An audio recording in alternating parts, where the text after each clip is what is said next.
जय हिंद। स्वागत है आपका गुप्ता जी जामो यूट्यूब चैनल पे। आज की क्लास में हम देखेंगे चौसा के युद्ध से संबंधित महत्वपूर्ण तथ्यों को। जो चौसा का युद्ध हुआ था उससे संबंधित महत्वपूर्ण तथ्यों को हम देखेंगे। चौसा का युद्ध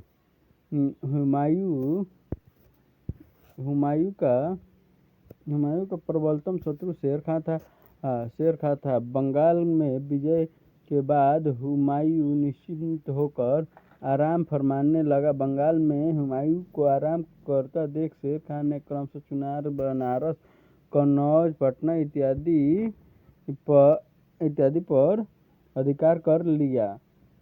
इन घटनाओं ने हुमायूं को विचलित कर दिया। मलेरिया के प्रकोप से हुमायूं की सेना कमजोर पड़ गई थी, इसलिए हुमायूं ने सेना की एक छोटी सी टुकड़ी छोड़कर आगरा के लिए कूच कर गया। हुमायूं के वापस लौटने की सूचना पाकर शेर खां उर्फ शेर शाह ने मार्ग में ही हुमायूं को घेरने का निश्चय किया। हुमायूं ने वापसी में अनेक गलतियां की। सबसे पहले उसने अपनी सेना को दो भागों में बांट दिया। सेना की एक टुकड़ी दिलावर खां के अधीन मुंगेर पर आक्रमण करने के लिए भेज दी गई और सेना की दूसरी टुकड़ी हुमायूं खुद लेकर आगे बढ़ा। हुमायूं के सैन्य सलाहकारों ने उसे सलाह दिया था कि वह गंगा के उत्तरी किनारे से चलता हुआ जौनपुर पहुंचे और गंगा पार कर शेर शाह पर हमला करे, परंतु उसने उन लोगों की बात नहीं मानी। वह गंगा पार कर दक्षिण मार्ग से ग्रैंड ट्रंक रोड चला। यह मार्ग शेर खां के नियंत्रण में था। कर्मनाशा नदी उत्तर प्रदेश के किनारे चौसा नामक स्थान पर उसे शेर शाह के होने का पता चला, इसलिए वह नदी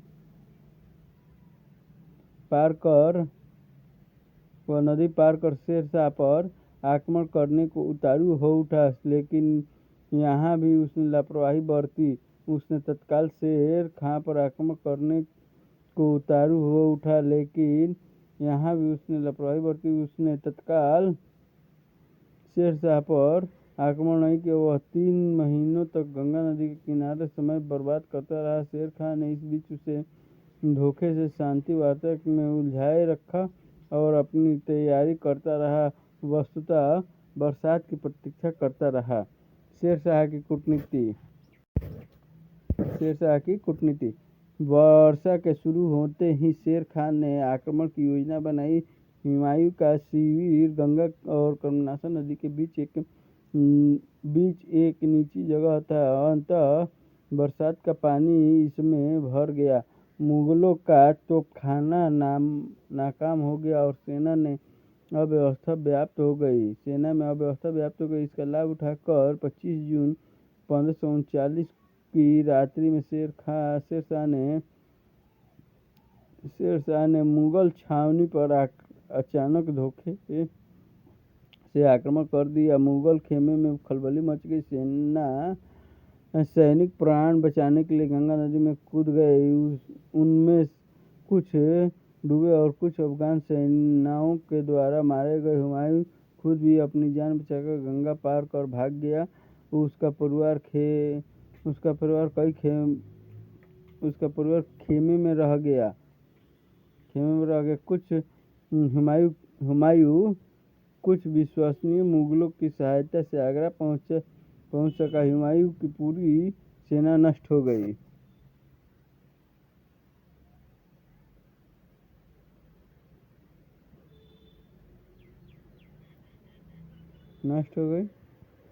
युद्ध के परिणाम। चौसा के युद्ध के बाद हुमायूं का पतन हो गया। उसकी सेना नष्ट हो चुकी थी। उसके परिवार के कुछ सदस्य भी इस युद्ध में मारे गए। अफगानों की शक्ति और महत्वाकांक्षाएं पुनः बढ़ गई और वे मुगलों को भगाकर आगरा पर अधिकार करने की योजना बनाने लगे। शेर खान ने अब शेर शाह की उपाधि धारण कर ली। शेर शाह ने अपने नाम पर खुतबा पढ़वाया, सिक्के ढलवाए और फरमान जारी किए। उसने जल्लाल खां को भेजकर बंगाल पर अधिकार कर लिया और खुद बनारस, जौनपुर और लखनऊ होता हुआ कन्नौज जा पहुंचा।